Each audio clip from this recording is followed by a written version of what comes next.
Every great investment you've ever made started with the right connections. Connections to the world's most sought-after investment community dedicated to improving business and society. You are part of this community. Welcome to iConnections Global Alternatives Conference. In 8 short months, managers and allocators who control a combined $60 trillion in assets have used our platform. But as you know, there's more to our story. Funds for Food was the largest capital introduction conference of 2020, facilitating over 3,000 meetings with the industry's most sophisticated investors, while also raising nearly $2 million supporting those in need during the pandemic. We followed this with Fund Women Week, the largest capital introductions conference in 100 Women in Finance's history. Initiatives like these are at the heart of iConnections' mission. In early 2022, we will combine the latest in virtual and in-person participation at the world-famous Fontainebleau Hotel Miami.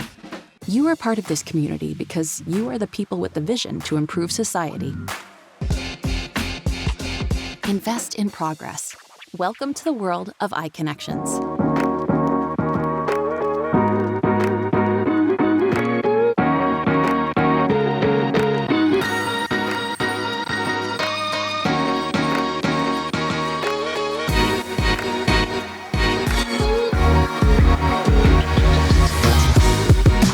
Hello everyone, I'm Ron Biscardi, the CEO of iConnections.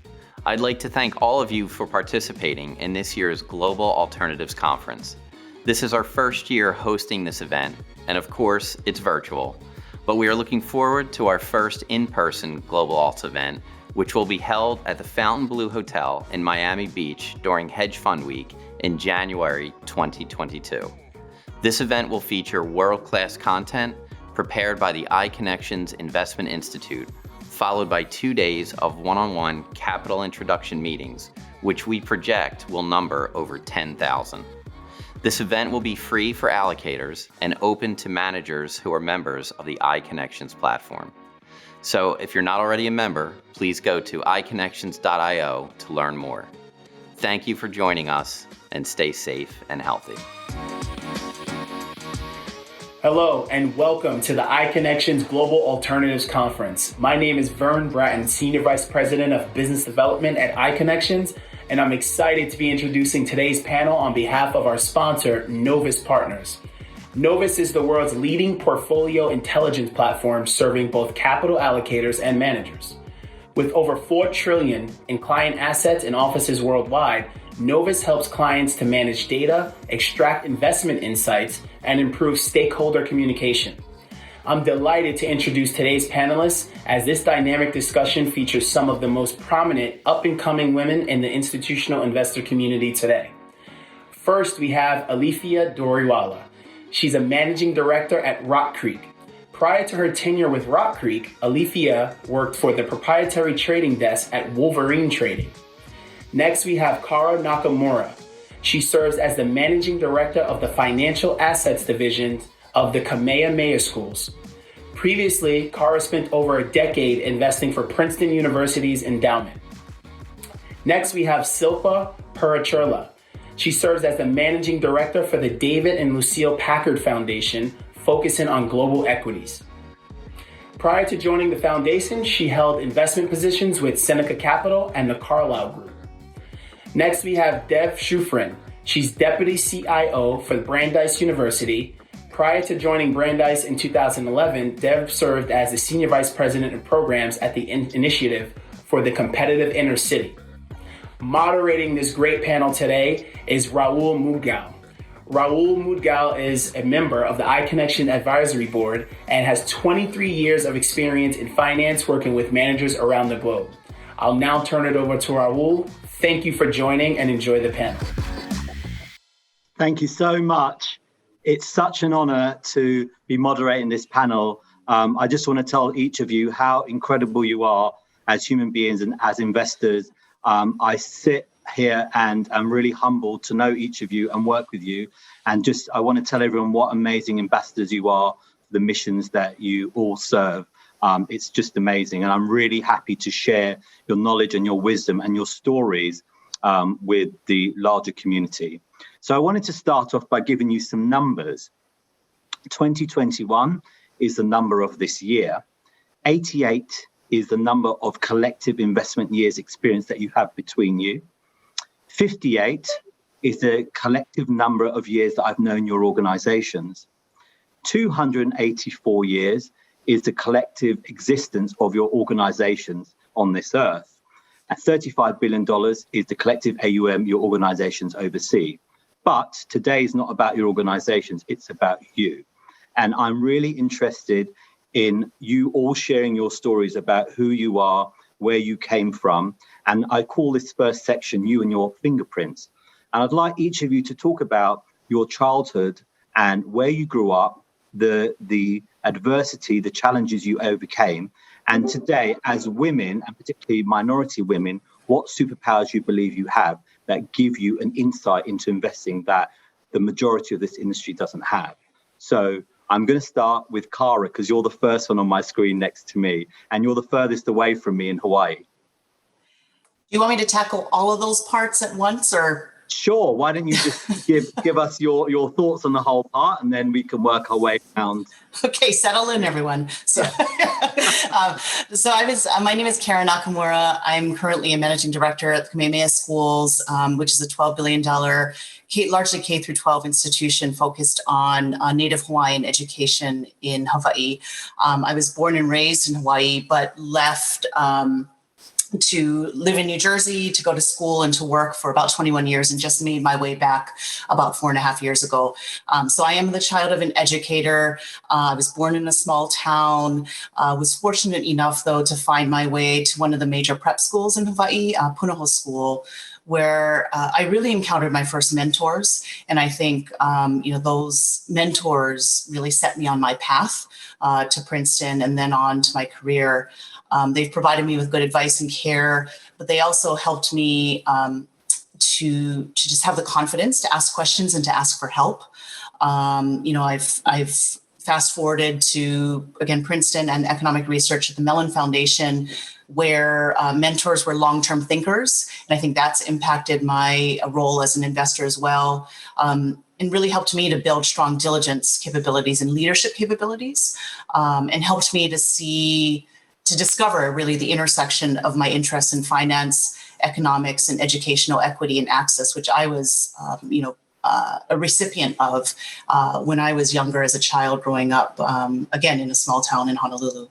I think in terms of adversity, my parents provided for a wonderful foundation, so I don't want to make it sound like I had a hard scrabble life, but I think really what I learned growing up was living in Hawaii's traffic about an hour away from school, getting up at 4:30 every morning to go to school and to get my education, and coming home at 7:30 every night, and then tackling homework it started me on this path of just working hard, and sort of focusing on goals, again, finding mentors who could help me along the way. In terms of just a superpower as a woman and as a minority, I'd say that within the investment teams where I've worked the longest, I've always been one of only a handful, if that, of senior women on my team. On my current team of 13, I'm the most senior woman, and only one of 3 women on the team. And that position can be lonely, but it inspires me to be a strong mentor and sponsor for those around me, because I think there's a lot more that we can do as an industry to recognize and lift up great talent. I think the superpower is really that all of these experiences, as is the case for all of my fellow panelists here, whom I know well as peers in the industry, my edge is really that I have a strong blend of IQ and EQ. I have the ability to toggle fluidly between sort of the extremely quantitative and analytical, while also using my empathy to disarm and engage in building relationships, which I think is what our business is really all about. Amazing, thank you. It'd be great if you choose the next person, and then that person can choose the next person. Well, I'm going to go to Deb, because Deb has been good to me in my career. I made a stop at Brandeis for a year, and really loved my time there, and would love to hear her story. And we were lucky to have you, Cara. Great. Well, I'm Deb Shufrin. I'm the deputy CIO at Brandeis University. Like Cara, I didn't have some sort of rough and tumble sort of upbringing that was, filled with what I would call tons of adversity. What I would say is I grew up in a suburb of Boston. I went to public high school, and my public high school had a very big mix of lower income, middle income, and higher income students and people with very different backgrounds. And I think that experience I wouldn't trade for the world, because it really forced you to have to figure out ways to communicate with people that had very different backgrounds than yourself. And that's something that I think has stood me in good stead to this very day. And I think that's probably going to be a theme that all of us talk about at some point or another in the course of this conversation. I wouldn't call that adversity. I would say that I viewed that as a huge opportunity, and something that I'm really grateful that I had. I spent, my career mostly on the direct investment side, and as probably not a shock to anyone who's listening into this conversation, Wall Street obviously very dominated by men. I worked for a big mutual fund company. Most of the team, so probably something like 95% of the team was men. I was very fortunate to have very good male bosses and male mentors who kind of saw through the gender barrier and treated me in the same way that they treated others. There wasn't a differentiation, but there was also an acknowledgement that I might have brought some different skills that others didn't. And so that was something that, as Cara mentioned, when we mentor future women leaders and future women investors, is incredibly important to kind of carry forward to make sure that our, the next generation of female investors also feels that same sense of equality and empowerment. And I feel very fortunate. That doesn't mean that everything was always smooth. And what I would say is, some of the biggest lessons that I have learned were from some of those interactions. So, for example, a male colleague of mine would go into a portfolio manager's office and pound the table and say, "You're crazy if you don't buy this stock."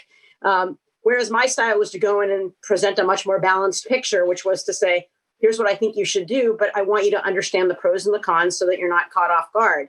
Well, a male portfolio manager listening to that will say that the male analyst had greater level of conviction. The female portfolio manager listening to that will say, "I'm glad I have a balanced perspective."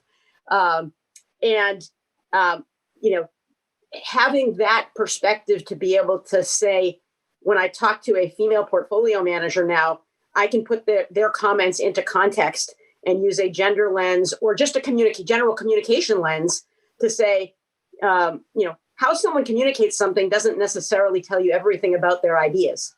Correct. It's very interesting because at Brandeis, we tend to gravitate towards folks that are actually pretty terrible at marketing themselves. They're excellent investors, but not very good at communicating more broadly about their firms, their business. But yet when you get them talking about their individual investments, they're very clear and concise and really can pinpoint why they do things. And that's really what we're hiring them for. And the ability to sort of think about what they're good at and hear that communication and not be so caught up on whether the sort of slick packaging is around it, I think is a huge, huge advantage. I would say that, from a very early age, a lot of my sort of heroes, inspirations were sort of strong female characters, whether that was in movies or in politics. Those were the kinds of folks that I always gravitated towards. That certainly influenced sort of my level of confidence and my view that, if you work hard enough and you surround yourself with really good people, you can really accomplish anything that you want to accomplish. I don't know, Rahul, if I left out anything in your list of questions. No, that's incredible. No, it's wonderful. It's really great, Deb. Really great. Over to you to hand the baton on to the next. So Silpa, panelist. Over to you. Sure. So, hi, I'm Silpa Pericherla. I'm a managing director with the Packard Foundation, where I've been for almost 11 years. Next month, it'll be 11 years with the foundation. A wonderful ride. But, just in terms of my upbringing, I was born in Brooklyn, but we moved down to a small southern town in Central Florida when I was 6 years old. So that's where I was raised. And I would agree with Deb and Cara. I did not have a super strenuous childhood, but I would say I was pretty different there. On the one hand, I was growing up in this town that was very Southern, very conservative, where there were definitely some specific views around a woman's role in society, a very traditional view of that, I'll say. And then on the other hand, I was raised by immigrant parents who were physicians, who were unusually liberal and complete feminists, which was unusual not just for the town, but even for the community I grew up in. And so I really grew up navigating through that and finding my way in these two worlds. What I would say is actually growing up in the South is lovely. There's a camaraderie and closeness with your neighbors there that I've never experienced anywhere else. But I was very aware that I was different, that I had different culture, I had different skin color, my parents had accents, different religion, the whole bit. I think also just my goals were really different. I wasn't really thinking about family. I was thinking about going and having a career was pretty different too. And I always knew I'd get out of there, which I did. And, just in terms of background, I ended up going to Yale. I met my husband there. So I was really fortunate in that. Ended up going into banking, thinking I just didn't know anything about business and thought this is a way to really expand myself. Caught the investment bug, was also on the direct investing side, like Deb, for quite a while, and realized after growing up in a very mission-oriented household that was a big missing piece for me. And I remember talking to a friend and saying, I always thought I was going to do something that really mattered, and I'm just like making money for rich guys. And she was like, well, if you can't do it, maybe you can fund it. And that really just kind of opened my eyes a little bit. A mentor mentioned the E&F space, and I was able to somehow get onto the Packard team, which was just forming at the time, and the rest is history.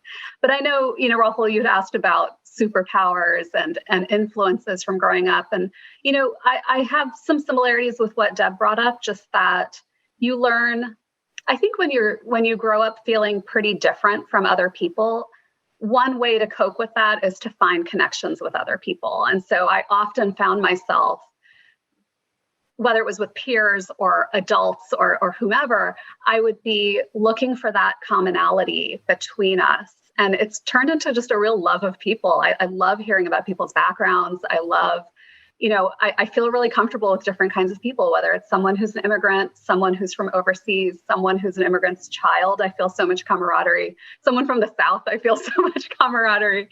And, this is a people business. And I think that's really important to be able to make those connections, especially when we're managing global portfolios. The other thing I would say is I grew up as a mouthy liberal feminist in a very conservative town. So I think you can say I am very used to holding a minority view and knowing how to defend it, which again, I think is something that's pretty important in the investing world. So true. So true. Alifia, over to you.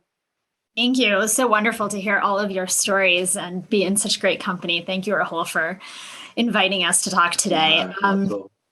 So I grew up in the Washington, D.C. area. I lived in New York and Chicago subsequently and found myself back in D.C. 16 years later, which has been wonderful. My family is from here. I have a sister.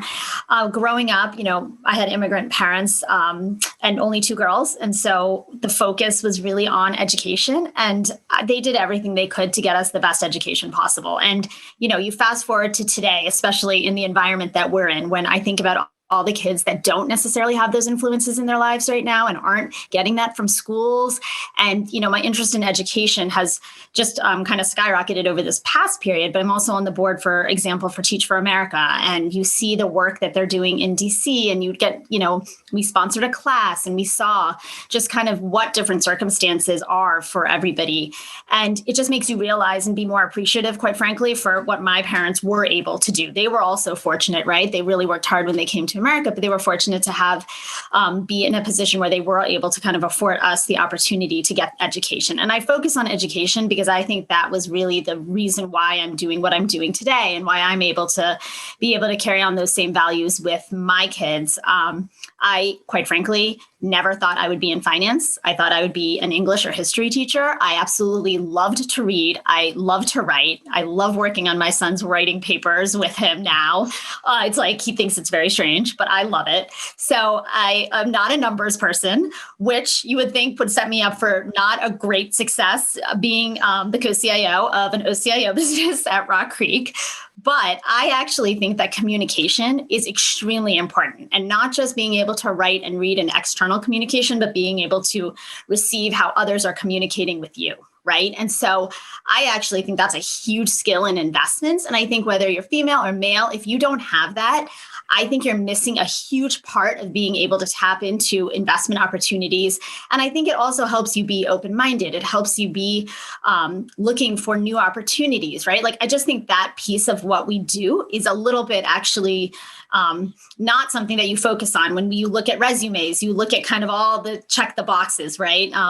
Rarely do you go out and hire a philosophy major or a behavioral scientist, whereas those things, and again, it's all about the diversity of your team and the experiences, but I do feel like I benefited from that. I was more, I think, well-rounded when I went into finance, and I took a chance, honestly, going into finance. I knew nothing about investment banking. And when I say take a chance, I was actually afforded that opportunity through an internship, which is one of the reasons at Rock Creek we're very focused on internship opportunities. I think it makes a difference, especially for those that don't have that chance otherwise or would never be exposed. We have an internship program at Rock Creek that actually accesses high school kids, right, that are in areas where they would never even know what a Bloomberg is. Maybe they stay in finance, maybe they don't, but at least that opens their eyes to all of the different possibilities and opportunities that are out there. And I think that was why I ended up in finance. I know that's why I ended up in finance, because otherwise I would have been writing my papers and probably not doing, I don't know what I would be doing. But I do think that after being 16 years at Rock Creek, I've also been able to find the kind of intersection of what I care about and what I'm passionate about, and being able to work with other mission-oriented foundations and endowments. And I have to tell you, in the last 2 years, I absolutely love the fact that almost all of our endowment and foundations have been looking for ways about how to integrate their entire mission into their investment portfolio. And that does not have to mean a sacrifice of return. And I have absolutely loved having those conversations, because it's not just strictly about the investment portfolio. It's about what they're doing on the program side and on the grant side, and what are the synergies. And I think the more that we as investors look across all of those different areas of an organization, with the investment portfolio really just being one piece of it, there are so many synergies that can happen. So I think that has been, the true thing that I have loved about what I've been doing at Rock Creek. And I would just add to end up that I was very fortunate to end up at Rock Creek. There's not a lot of finance firms in Washington, D.C. And so I just happened to interview, and they happened to know the place I had worked at before. And so again, you never know where life takes you. I'm 16 years later, I'm still there. And I'm also really fortunate because it's one of the largest women-owned asset management firms. I completely now, after 16 years, take for granted a diverse team, a diverse culture, a lot of women in charge, whether people like it or not sometimes. And also having to really be intentional about making sure that everybody feels included, right? Female or male, whatever culture you're from, whatever ethnicity, whatever group. And so I think, that has been a very interesting perspective. And I have tried to give that same perspective to other women that have joined Rock Creek, for example, or are looking to enter finance, because I think that's something that's super important to be able to pass that on. I was at a event at Georgetown and just talking to a class about what we do in private equity and a lot of different other asset classes. And two women came up to me afterwards, and they were undergrads in the business school. And they were so passionate and so excited about finance and about what I had talked about and investing. And I said, you know what? Call me. We are always looking for great interns. And we ended up hiring one. She became an intern. We ended up hiring one. And she is a superstar at Rock Creek. So I just think that whole kind of avenue of giving others opportunity, also given the positions that we're in, is really important. Send the elevator back down. I love it. Thank you. This is really great, guys. Thank you. So let me give you some more statistics. HFM has just put a report out. I'm going to read off some of the stats they put out here. So over 40% of investors plan to increase their allocation to hedge funds in the first half of 2021. Over 90% of investors are satisfied with the performance of hedge fund investments in 2020. And quantitative strategies are most likely to see inflows in the first half of 2021, followed by our fixed income RV and global macro. So I'd like all of your thoughts on that, along with what you see as the opportunities today. What are the things you see that scare you in the market? And then just sort of bigger picture, we've all softly mentioned geopolitics, the world's changing, diversity and inclusion, how you sort of think about geopolitics and investment opportunities, and specifically around China, ESG, and the obvious diversity and inclusion. Alifia, why don't you pick who's going to go? Because you were last to speak, so why don't you pick who goes next, or you can go first. You choose. Oh, that's a tough one. I'll start with Deb. Would love to hear her insights. Okay. So it's interesting. So Brandeis actually probably has, I would guess, the highest allocation of hedge funds amongst all of us. We've got about 40% of our portfolio in hedge funds today. Wow. So I'm thinking that none of you can top that. What I would say to you is we have not historically done quant. We have historically not done macro. And we've done very little in sort of relative fixed income. And I have to say, I personally have a bias because I grew up as a direct investor where I fundamentally believe in fundamental analysis and active management. And so this idea that I can't predict what's going to happen in the macro environment, but I'm going to try to let somebody else do that, I just can't wrap my head around it. There might be great people who can do it, but I can't understand it. So I can't invest in something that I personally cannot understand. So that's not to say that other people can't figure it out. There are probably people much smarter than I that can figure that out. Certainly when you enter a time of volatility, that's when hedge funds all of a sudden start to become appealing again. When you have a one-way directional market with very little volatility and something like 16 straight months of markets only being positive, it makes you think that you can just have long-only strategies and they'll just go to the moon and you don't have to worry about volatility. It's not surprising to me that with the volatility that we've seen in the market, certainly, in March, and then the kind of roaring back and some of the volatility that you're seeing today, that people are more interested in hedge funds. What I would say is, if you're allocating to hedge funds, just make sure you understand what role they are playing in your portfolio. Because there is a role for them to play in the portfolio, but you have to have the right expectations and you have to be thinking about them in the right way. And so, this idea that the hedge fund should protect capital on the way down, but try to keep up with markets on the way up, that's really a real tall order to ask of a hedge fund. If you've got somebody that's got 50% net exposure, it's going to be very hard for them in a market where the S&P is up 18 or 20% for them to kind of keep up with that. The gating factor for us, frankly, has been what are people doing on the short side. If you can create a 50% exposure portfolio by putting 50% of the dollars in a long-only product and holding 50% in cash, right? And that's generally a less expensive fee structure. So the way you can get value is through alpha. And it can't just be alpha on the long side. It also needs to be alpha on the short side. And that's sort of the gating factor for us to get into our portfolio. And as a lot of the hedge funds that have been able to kind of stay in business and be successful have gotten larger, I think it's been a lot more challenging for those hedge funds to generate alpha on the short side because the short book just doesn't scale. And so when you see a $20 billion hedge fund that's long short, there has to be some element of sort of market shorts that are just in that book. And you're paying for that in your 2 and 20 or 1.5 20 sort of fee structure. So,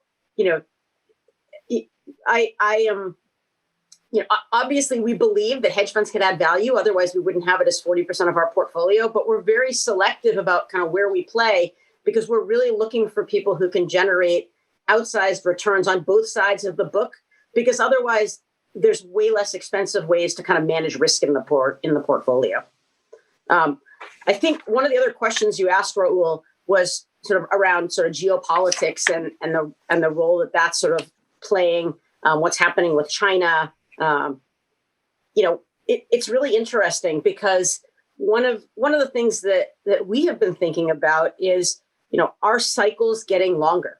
We've just gone through sort of a 12-year bull market, and it used to be that 10 years was kind of a long cycle. Maybe you could think about market cycles being kind of every like 7 or 8 years. And this plays into geopolitics in the sense that we've had massive amounts of government and central bank intervention in the economy over the last 12 plus years. And that has had a huge impact on elongating cycles and creating liquidity that otherwise would have washed out folks that maybe shouldn't exist because their business models are not profitable, but they've been sort of, zombie companies because they, interest rates are so low and liquidity has been so cheap, and they've been able to raise capital despite the fact they're money losing businesses for a very long period of time. We've been thinking about this concept that, you can extend out these cycles, but does it make the booms and the busts that much bigger? So maybe the cycle is, 12 or 14 years, but, the peaks get higher and the troughs get lower. And what do you do about that? I don't have a great answer for you. It's something we've been thinking about. But I certainly think that, when you add China into the mix and you think about, all the restrictions that the US government has put in place in terms of Chinese companies that have ties to or potentially have ties to the military in China, every time there's a new rule like that causes people to have to adjust their portfolios, it adds more volatility into the portfolio that is not fundamentally driven. And it's just hard for investors to kind of handle that. And I don't, it certainly points to me to a period of higher volatility, and how that plays into the cycles that I talked about. I'd love to hear people's thoughts on. Amazing. Deb, that's awesome. Why don't you decide who's going to go next? So, Alifia, why don't we go right back to you? Great. No, completely agree with everything you said. I do think that, hedge funds will always have a role in a portfolio. I think to your point, they might ebb and flow in terms of the type of role that you want them to play in your portfolio, given what other opportunities you're seeing, right? Like we have an asset class called opportunistic. It's not private credit. It's not equities. It's truly opportunistic. It's also to allow people to put smaller positions in the portfolio that you don't know where they might go in the next 5-10 years without taking an undue risk. I kind of see hedge funds in the same way. They should be an opportunistic allocation almost depending on what you're trying to achieve. I do think sometimes the top down, like, oh, now it's quant because equity long short worked so well for the last 12 years. Sometimes that backfires because you can have a really good long short manager that might do well in a period of downturn. They might be better than your quant manager. So I think sometimes there are pitfalls to looking at too much looking at top-down strategies within hedge funds. If I look at opportunity sets more generally, we just went through this, given obviously it's the beginning of the year, making sure that our strategic asset allocation was where we wanted to be, looking at our tactical weights. We are still big believers in emerging markets. I know sometimes more of a controversial allocation to some. We're very long-term, and we're also very much regional and country exposures, right? So when we can find really good managers within EM, that is something that we will hold on to, given our long-term view on emerging markets, and almost, increasing emerging markets at the expense of maybe international markets that we don't necessarily think have that long-term growth opportunity. I think US can kind of fall somewhere in between, given the liquidity that we have in the US market and that we know will be here to stay. So I think emerging markets with a very big bias on North Asia last year, moving a little bit more now towards Latin America, given everything that we've seen in terms of the improvements on the vaccine in Brazil and just the massively cheap valuations you see there. But I think also you have to look at it in the context of themes that we have through both public and private investments. So if we look at like the intersection of healthcare, the intersection of technology and finance, the intersection of education and some of these opportunities in EM, for example, like all of those themes we try to play both in our public portfolio and our private portfolio. But I'll say one of the areas, and not to be cliche because everyone's increasing their private investments, but I think, there is a lot of opportunity if you just look at the next 5, 7, 10 years. And if we look at some of the accelerator investments, just to get even a good sense of where those opportunities are going, you can see so much also in terms of like food waste and some of the innovation in insurance and just some of these very much traditional kind of sectors that everyone has had to take a look at and look and see how they really will work in the next 10 years, given all of the disruption that we've seen, not just in the last year, but really building up in the last couple of years. So that's something that really excites us about our portfolio. I'd say what scares us is fixed income. You have to have the liquidity, or, that is one source of liquidity in a portfolio. So to say you'll have zero fixed income because it's not making you any money, unfortunately, doesn't really work. So then the question is, what do you do within your fixed income bucket? Do you have gold? Do you have tips? We've introduced both in the essence of trying to find kind of just incremental yield while managing liquidity within our fixed income portfolio. So I'd say fixed income still scares me though, because I just think it's going to be a hard place to make money, even though there's actually maybe more certainty around what you're going to get out of fixed income versus some of these other asset classes. Where have you guys come down on Bitcoin, Alifia? Oh my God, everybody wants to invest in Bitcoin. And I'm like, wait, does any how do I actually get my dollars out of Bitcoin? I think we have a lot of personal Bitcoin trading going on. I do think though, Deb, it's interesting because I think in our private portfolio, we probably have actually more exposure indirectly to Bitcoin companies than maybe having to just outright buy it. And maybe that's a better way to play it in a safer way, maybe. Interesting. Great. Alifia, why don't you pick who's going to go next? Let's get the Hawaiian perspective. Which... Well, we can be pretty disconnected, but we can be connected when we want to be. So I don't disagree with, I won't repeat what Alifia and Deb have so thoroughly and, sort of in a very well-spoken way articulated about opportunities. I think everything seems ripe for disruption right now. And I think that's particularly exciting. That's also scary at the same time. I think what I've tried to stay focused on and tried to remind the team as we've sometimes gone the macro route, as Alifia was mentioning, and sort of looked at top-down themes. Obviously, you want to be aware of short-term opportunities, tactical plays that might help your portfolio, but just making sure we stay focused on the long term and where the sort of positive systemic changes versus just the tactical changes that are only going to help you manage through the next 6 to 12 months. And so finding that disruption that's long-term disruption. Sort of, again, it comes back to the fundamentals that I'm sure everyone here focuses on, which is just finding the highest quality teams. Those that do deep fundamental due diligence, who can we align with as partners for the long term? Because I think there are a lot of folks that you can partner with for the next, again, 6 to 12 months and toggle in and out. But at the end of the day, I haven't found a lot of success with that strategy. And so it's just, staying true to what I believe as an investor, through some of this noise and volatility, as Deb mentioned. What scares me again is just the things that excite me, the disruption, or the things that scare me. There's a lot of capital flowing back everywhere, particularly into privates. That's not a bad thing, but you do see that those who probably shouldn't be funded are being funded. You have massive funds coming back, $20, $25 billion. A $15 billion fund was just raised 2 years ago. So you wonder where all that capital is going to go, and where is that capacity really? I think, again, just we've had talking about hedge funds in particular, there's definitely interest there, but I do agree that there's a place, a time and a place for it, and to look at it more opportunistically. We had some interesting activity with GameStop, right, in the last weekend, and you've seen some managers there go sideways, south, be buoyed, and I think that's scary to see because. Less so because of any one manager in particular, or any one company in particular, but just sort of what's going on behind that and where we have to think through sort of communication and leverage sources that weren't prevalent even 5 years ago, 3 years ago, right? And that will likely iterate again in less time. And so how do we think through that as LPs in the diligence that we're doing? And then what do we demand in terms of fundamentals of our GPs? And that's, just that weekend's activity sort of has gotten us thinking about how to manage through disruption that's happening just at a faster pace. Amazing. So Silpa, I guess you're next. I guess I'm next. I won't even cover hedge funds because I feel like Deb said everything that I could have possibly said about it. I agreed 100%. So maybe not the 40% allocation, but everything else.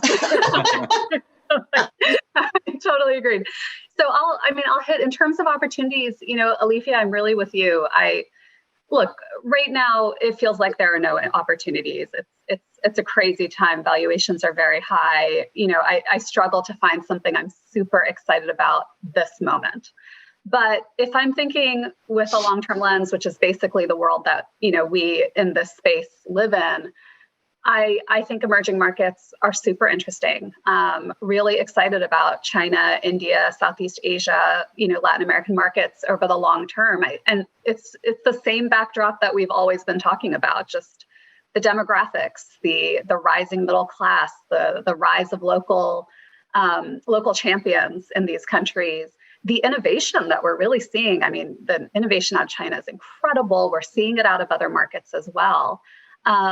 And I think that makes for a really interesting backdrop, on top of which you have these incredibly inefficient markets at times where having local expertise can add a lot of alpha over time. And so I'm pretty excited about that over the long term. I also think, in terms of what scares me, I think I kind of already said it, which is just everything, just a lot of capital in the market, just an unprecedented amount of liquidity out there. The speed at which things are moving. GameStop is an interesting example, but just markets are moving so quickly. It feels like we are experiencing years in a matter of months in terms of market moves.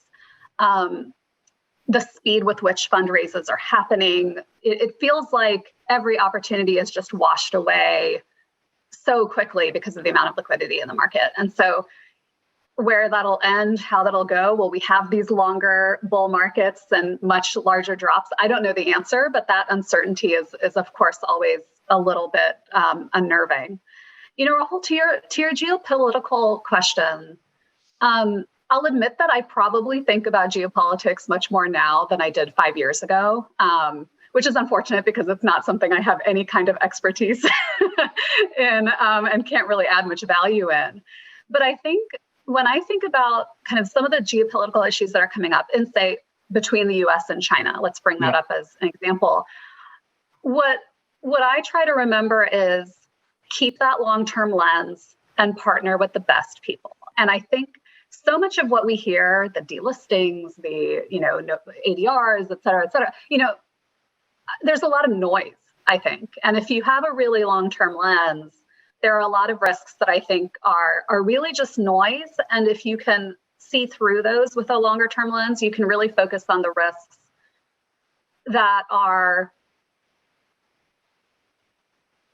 existential, I think, in some ways, or even the risks that are manageable. But you can think about the likelihood of them and you can think about the magnitude of them and then size appropriately. So for example, there are the big scary risks out there, a full-blown trade war with Taiwan. There are any number of risks that feel like they would be catastrophic to investments, even over a longer period of time. The chances of them don't seem that high. They seem pretty low. On the other hand, there are risks that are very likely, things like regulation hitting companies that you're invested in or a sector that you're invested in, or poor governance, fraud, things like that. That's where you can get through that over a long time period if you have the right partners who know how to navigate the opportunities and avoid the landmines. And so I just think having that long-term mindset can really help you not get too, I think, scared with a lot of these geopolitical issues out there. Fantastic. So, all of these sessions are meant to run for 40 minutes. We're actually going to run for an hour, as you know, and We talked about different things we're going to do. I'm going to change it. Don't worry, I'm not going to throw you a curveball. But I think what would be interesting is I've asked each of you to bring your question to the panel that you'd like to ask. And I actually think it might be helpful to close on that and take some audience questions in the meantime first. And then I had a set of questions, but we're going to forget about those because I've talked enough. So let's take some of the audience questions here. There's a lot here, so we won't do all of them, but I'm going to just pick a few. So the first one that really stands out to me is, what does talent look like in the financial services industry and how does it differ to other sectors? So Cara, why don't you go first? I mean, if I just take it from my perspective as, I've run a lot of recruiting at both Princeton when I was at the endowment there and then now at Kamehameha schools. And just what I look for is, I'm sure I would imagine you're going to hear similar themes from others, that it's a high intellectual curiosity. It's someone who maybe is the philosophy major, but has an interest in learning and has, obviously some quantitative aptitude to be able to understand the models and the spreadsheets. But, I also don't want someone who's just sitting and modeling 24 hours a day, right? It's that communication, someone who's able to communicate well up and down, someone who is, proactive in their questioning, proactive in their learning, proactive in their own mentoring of others. It's really just someone who wants to learn and is passionate about the intersection really of what is in art and science of our business, really an intersection of behavioral science and hard finance, and someone who's interested in people as well as, portfolios, and who's going to understand really that at the end of the day, a lot of this boils down to long-term relationships and how to get at, sort of the, how to filter down the questions and the data that will get us to the right decisions on those relationships and those partnerships. Amazing. Silpa? Yeah, I mean, I was trying to understand the question. Is it what does it look like, or what would I like it to look like? Well, because I think what Cara described is definitely what I would like talent in the financial services and investment industry to look like. But that's what's a good thing about a question, because everyone listens to it in different ways and sees and hears different things. So it would be great to see what you've kind of like looking at a manager, right? So one of you will see something that another one won't. Yeah, what struck me about that question, especially in the context of, diversity and inclusion, something that we're talking about a lot lately, is one of the things that worries me about our industry is how many people in it already had experience with it before they entered. It is investment isn't something you learn about in school. I mean, financial services really isn't something you learn about school. I mean, I always say that I just stumbled on this just pretty randomly. With physician parents, this wasn't on my radar screen at all, but I do remember entering my banking class and meeting kids who wanted to be an investment banker when they were in high school. And I was just like, what? So that's actually something that worries me a little bit, that, we're not getting enough diverse perspectives and backgrounds into this field. And I don't know how that compares with other fields, but I think it's different in that regard. I do think it's different from other fields. And so I guess one of my hopes is that we'll start getting the word out to people when they're younger and open the funnel a little bit to kind of change the dynamics of what the typical talent pool looks like within investments and financial services. So it's a really, I want to just take that point before I let Deb and Alifia speak. So everyone talks about equality, but do you think that's the wrong word and we should use equity? Is equity a better word to use when we think about that? Yeah, I think equity is a better word than equality. But to me, this is more about just opening the funnel. And it's not just about, equity is important. We want to have an equitable society. But when I think about the talent pool in financial services, and when I think about teams within any business, whatever, what have you, I think the lack of diversity in them is a real disadvantage. You know, I'm on a very diverse team, so it's not something I actually think about all that often. But we're managing global portfolios, increasingly global. The companies that we are ultimately investing in are increasingly global. I don't know how you do that with a team that looks like it was built 25 years ago. I mean, it's just, you need this difference in perspectives and difference in backgrounds to be able to manage kind of the opportunities that are coming at us right now. It's never made sense to me not having more diversity on our teams. And to be able to have more diversity in our teams and in our workforces, you need that pool to be more diverse. And that's not something I'm seeing. Alifia?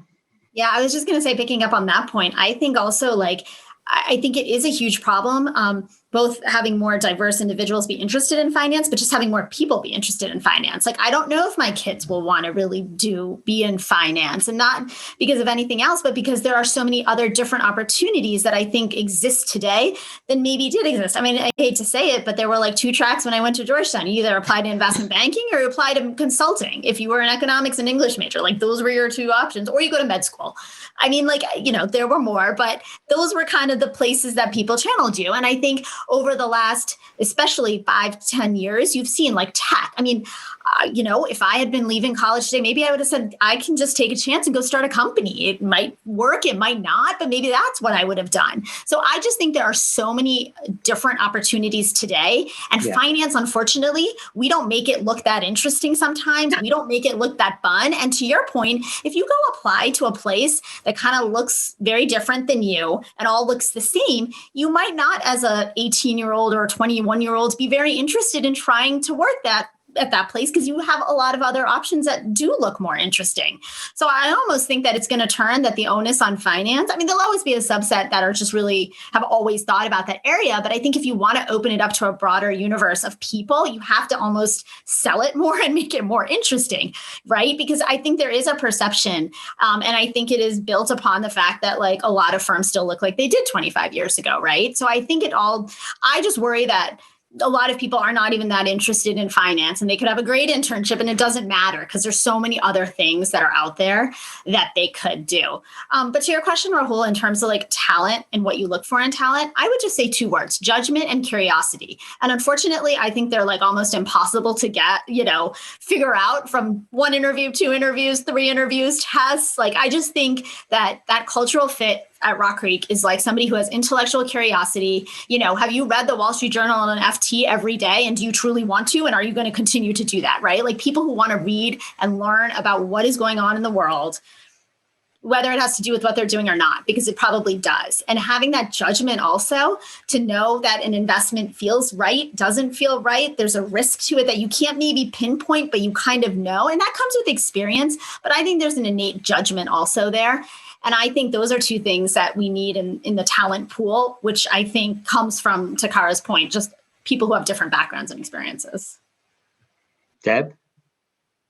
So I'm going to be a little controversial here and actually push back on the notion that there's a pipeline problem. I think that there are plenty of women and minorities who are absolutely capable of doing this job. And I know this, we have a pretty diverse team at Brandeis. We just hired an analyst and a director all in the last year, last 9 months, call it.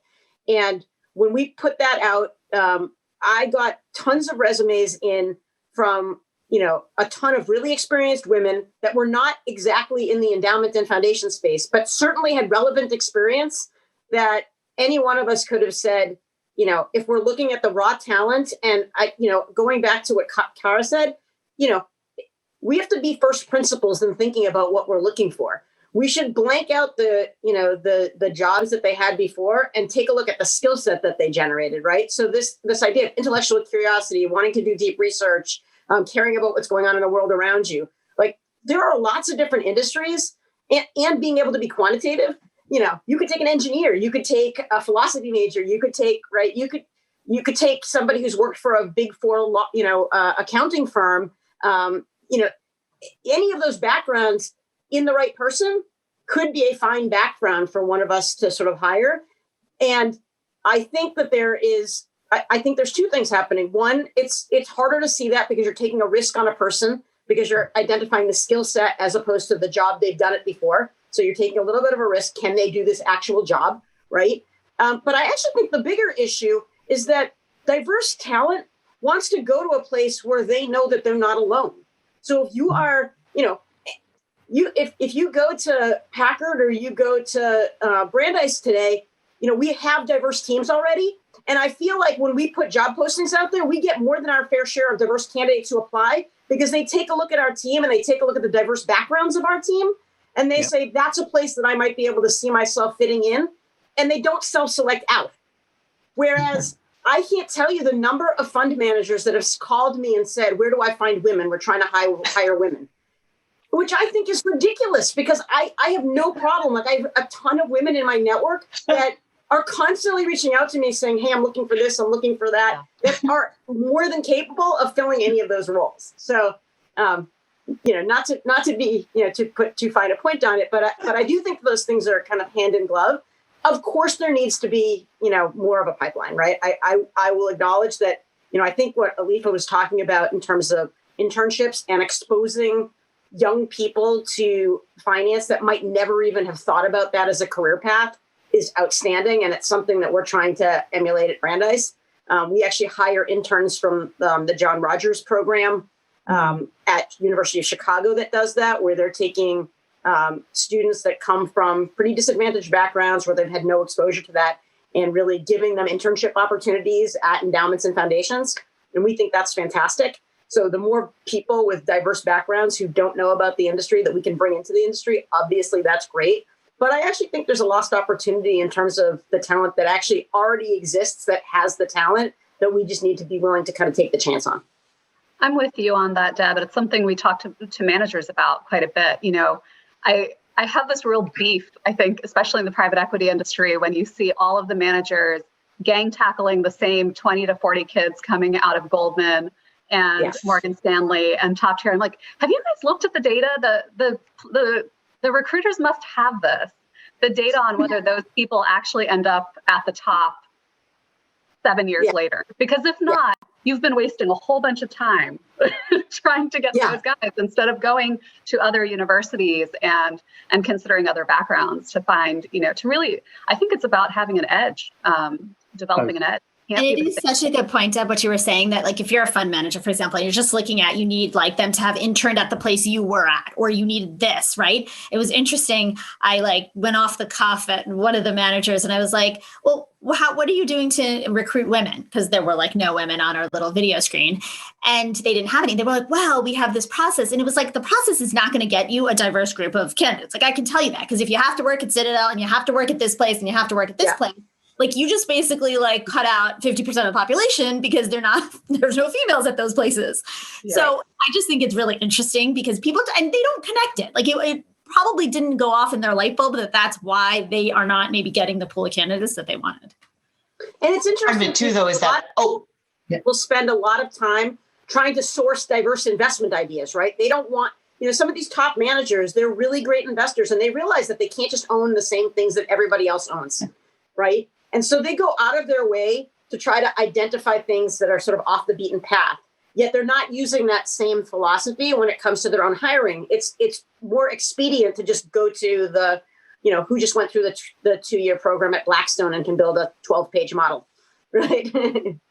Yeah, I think that's the important way to talk about it too, is not just you have more diverse teams because of equity and because of, what we want from society. Of course, we want those things. These are important things. It's just about, but it's also, self-serving. You want a team that has a real edge. And I don't know that you're getting that by doing the same playbook year after year after year in recruiting. I mean, we see diversity as an and, not an or. You have to be a good investor, a good thinker, and bring a diverse perspective.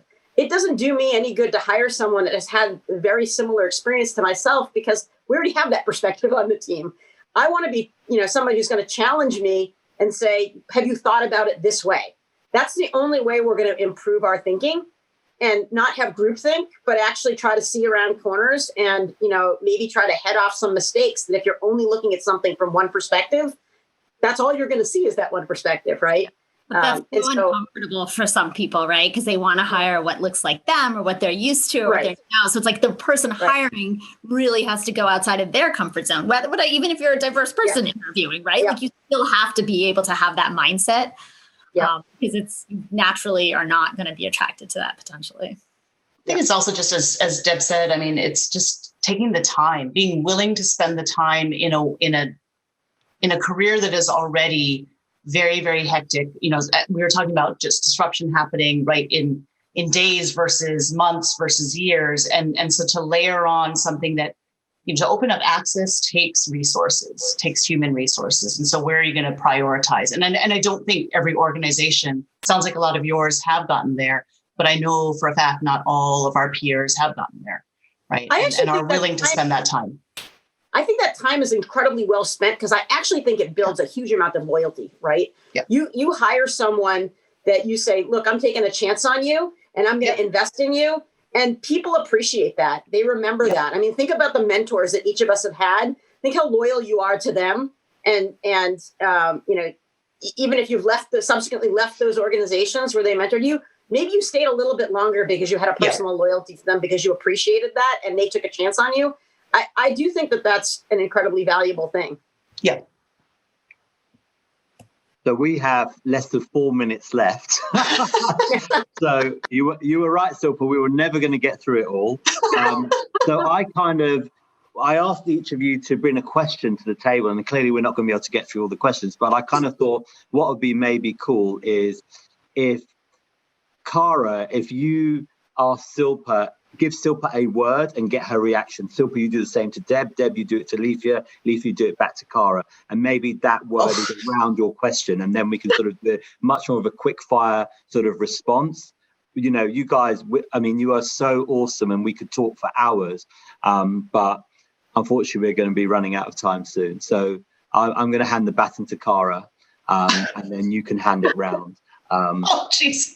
And I'm gonna not listen to you and give you a phrase. So yeah. Okay, good, great. Go for it. So meaningfully catapult you toward growth as a leader. Oh gosh, what could meaningfully catapult me to growth as a leader?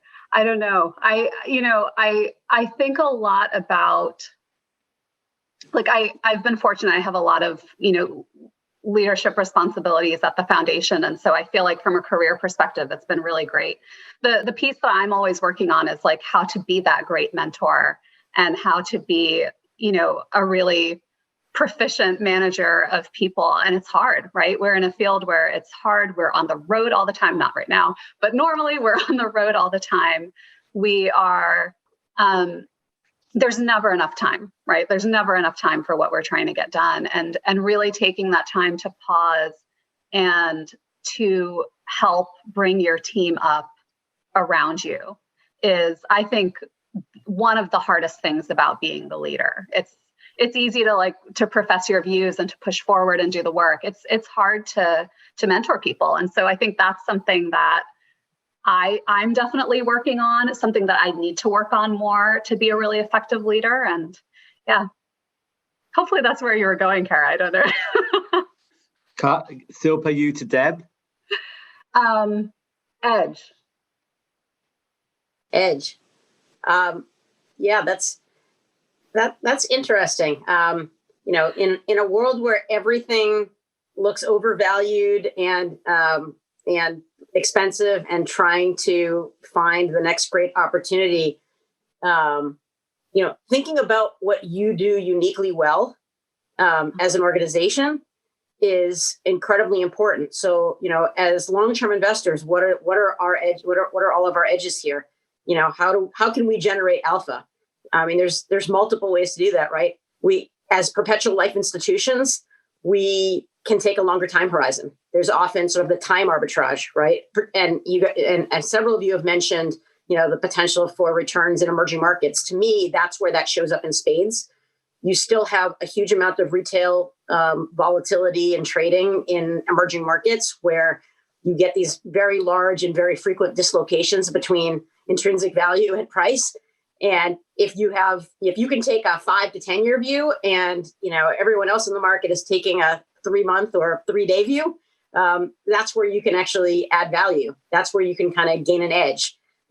It goes back to kind of what I was saying on the hedge fund question, which was, in a very difficult bull market, there are a lot of folks that used to have short skill that have left the market. I would actually say that having a skill set in shorting and the stomach to do it is an edge these days, because I don't think that many people have survived this market environment to actually be able to do that. So can you find people that have that edge? We are constantly thinking about where there's inefficiencies that we can take advantage of, why those inefficiencies exist. Cara was talking about the $20 billion, the $25 billion private equity funds. We've chosen to focus in the middle market and lower middle market because we feel like there's just so much less competition there. There's more things that you can do with the company to add value. You have multiple ways to win. It's not about who can build the better model, but it's actually, having some operating expertise and actually understanding how the businesses work. There are fewer people that can do that can build the model. Can you get an edge there? So we're constantly thinking about that. Deb, to Alifia. Alifia, one of the things I've been thinking about is sort of this idea of risk on, risk off. So how would you think about that from a market perspective and an investment perspective?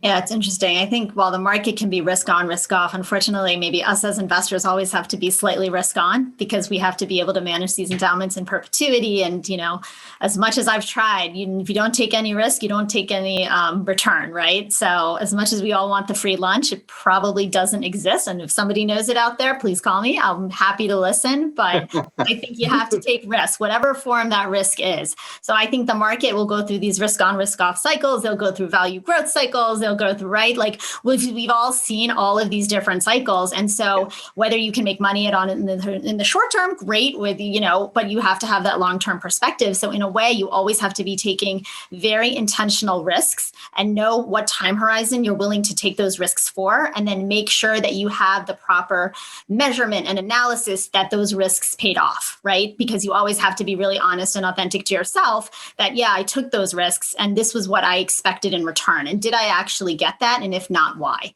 And I think that constant feedback and that constant loop will help you kind of manage through a risk on, risk off market, which I think we will continue to have. And I kind of hope we have, because I think that offers opportunity as well. Wonderful. Alifia, finally to Cara before we close. So maybe just switching either personally or within your portfolio and investments, what do you consider making meaningful impact?